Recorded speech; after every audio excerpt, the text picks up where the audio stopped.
வாசிங்க. யோசேப்பின் சகோதரர் கண்டு, ஒருவேளை இதுவரை தகப்பன்றதுனால நம்ம நினைச்சிட்டான், விட்டு வச்சிட்டான், இனிமே ஒருவேளை நம்மை பகைத்து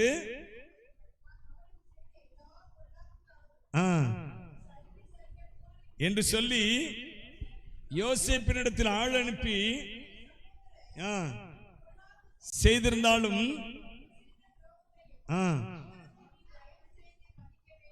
என்று உம்முடைய தகப்பனார் மரணம் அடையும் முன்னே பயந்துட்டே வாரான். தன்னுடைய சகோதரனாக யோசேப்பினிடத்துல மற்ற சகோதரர்கள் 11 பேரும் 10 பேர், பென்னிமீனுக்கு அதுக்கு சம்பந்தம் இல்லை, மற்ற 10 பேர் பயந்துட்டே வரான். ஆனா யோசேப்பு பயந்துட்டு இந்த காரியம் சொன்ன உடனே அவன் சொல்றான் பாருங்க, 19ஆம் வசனத்தை வாசிங்க. யோசேப்பு அவர்களை நோக்கி, பயப்படாதீர்கள், நான் தேவனா? நீங்கள் எனக்கு தீமை செய்ய நினைத்தீர்கள், தேவனோ இப்பொழுது நடந்து வருகிறபடியே வெகு ஜனங்களை உயிரோட காக்கும்படிக்கு அதை நன்மையாக முடிய பண்ணினார். ஆதலால் போதும் அதை நன்மையாக முடிய பண்ணினார். யோசேப்பு சொல்றான், அவங்க எல்லாம் பயந்துட்டே வராங்க, இவன் பழி வாங்கிடுவானோ என்று சொல்லி. யோசேப்பு எதை பார்த்தான்னு கேட்டான், தேவன் ஏதோ இதுக்காக செஞ்சிருக்கிறாரியா, இதுதான் அவனுடைய எண்ணம், அவனுடைய நினைவெல்லாம் இதுதான். தேவன் எதற்காகவோ இந்த காரியத்தை, அவன் அடிக்கப்படும் பொழுதும் விற்கப்படும் பொழுதும் அவனுடைய சிந்தனை அப்படிதான் இருந்துச்சு. அவன் விற்கப்பட்டு இப்ப எல்லாம் முடிந்து அவன் ஒரு உயர்வான மேன்மையான ஸ்தானத்துல இருக்கிறான், சகோதரர்லாம் பயந்துட்டே வராங்க. இப்போ அவனுடைய எண்ணம் எப்படிதான் இருக்குது, தேவன் எதற்காகவோ இதை செய்திருக்கிறான். அல்லேலூயா. அவன் சொல்ற பாருங்க, நீங்கள் எனக்கு தீமை செய்ய நினைத்தீர்கள், அவ்வளவுதான். அன்பானவர்கள் நல்லா புரிஞ்சுக்கங்க, மனுஷன் உங்களுக்கு தீமை செய்ய நினைக்க முடியும், அவ்வளவுதான். ஆனா உங்களுக்கு தீமை செய்ய முடியாது. ஆமென் சொல்லுங்களேன். அல்லேலூயா. உங்களை கீழே வீழ்த்து நினைக்கலாமே, ஆனா நடக்காது. ஏன்னா உங்களோடு இருக்கிற கர்த்தர் அவர் பெரியவருங்க. அல்லேலூயா. தீமை செய்ய உங்களுக்கு ஒருத்தர் நினைக்கலாமே தவிர உங்களுக்கு தீமை செய்ய முடியாது.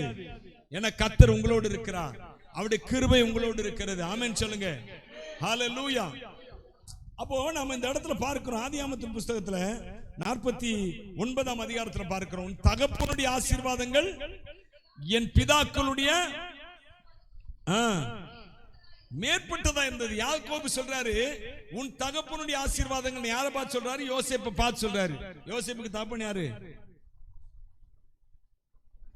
யாக்கோபு தான் தகப்பன். அவர் தன்னைத்தான் சொல்றாரு, உன் தகப்பனாகிய என்னுடைய ஆசீர்வாதங்கள் யாருக்கு மேற்பட்டதா இருந்தது.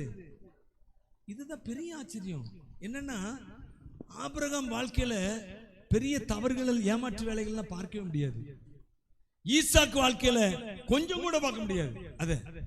ஆனா யாக்கோபு முன்னேறி வந்த காரியங்கள் எல்லாமே எப்படிதான், அவன் தன்னுடைய அண்ணனை ஏமாத்தினான், அடுத்து இங்க வந்தான், தன்னுடைய மாமாவை என்ன செய்தான், அதுலயும் டெக்னிக் பண்ணி என்ன செய்தான், அதுலயும் மேல வந்தான்.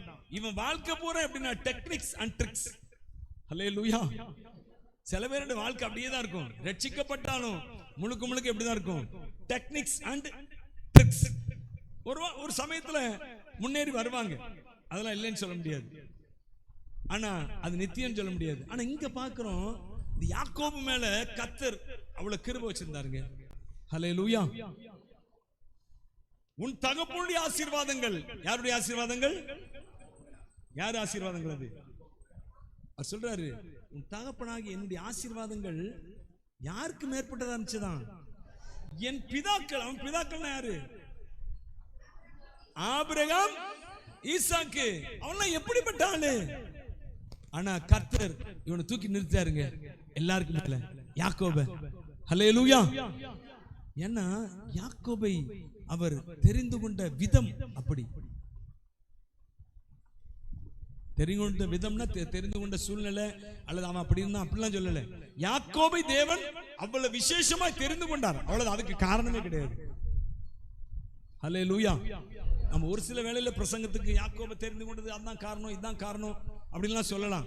ஆனால் யாக்கோபை கரெக்டா சொல்ல போனா, யாக்கோபை தேவன் தெரிந்து கொண்டதற்கு காரணமே கிடையாது, அவருக்கு பிடிச்சது, அவ்வளவுதான். அல்லேலூயா. கை வச்சு சொல்லுங்க. ஹல்லேலூயா.